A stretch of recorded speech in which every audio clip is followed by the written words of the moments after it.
يا مساء الفل، ازيكم؟ ليلة جديدة من ليالي الأهلي الرائعة.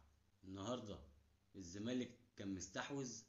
الزمالك كان عنده الأفضلية في الشوط الأول مثلا من الدقيقة 30، والزمالك ماسك كل حاجة في المباراة. قدم خطورة على مرمى الأهلي بكرة من زيزو، كرة من هنا، كرة من هناك. مباراة رائعة جدا، كانت تفتقد الأهداف. كنا نتمنى ان نشوف جوان من بدري، يبقى الدنيا كده سخنة في الماتش من يعني بدري بدري كده، الدنيا ايه حلوة. مش قاعدين طب ده ايه، طب ده هيعمل ايه.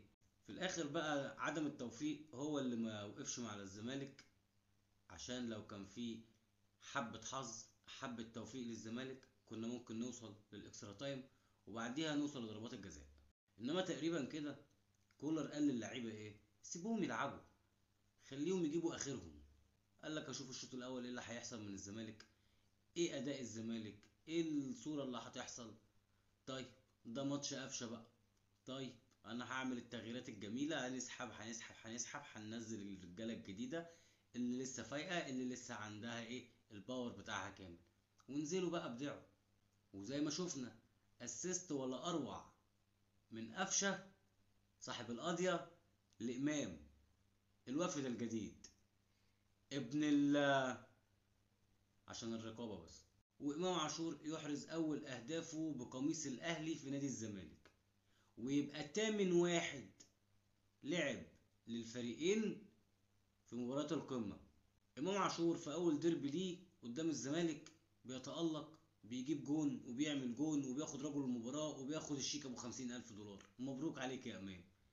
كمان برضو من أهم المكاسب اللي النهاردة كل مادة بنأكد إن هو مكسب، مصطفى شوبير. مصطفى شوبير حارس كبير، مصطفى شوبير بجد قد المسؤولية. كل مباراة بيثبت وبيثبت نفسه اكتر. وكمان ده اول ماتش قمة لمصطفى. ربنا يوفقك يا درش كده، ودايما ايه متألق وراسي وعاقل كده في تصرفاتك وفي ردود افعالك. الماتش خلص 2-0 باسيست قفشه لامام، واسيست امام لقفشه. ويوم الجمعة قال لك عشان اللي نسي القضية الأولانية يفتكرها. معلش قلبي معاكم. شكرا للسعودية وشكرا للمستشار تركي آل الشيخ على التنظيم الرائع والحفلة الجميلة والسهرية الرياضية العظيمة اللي اتفرجنا عليها النهاردة.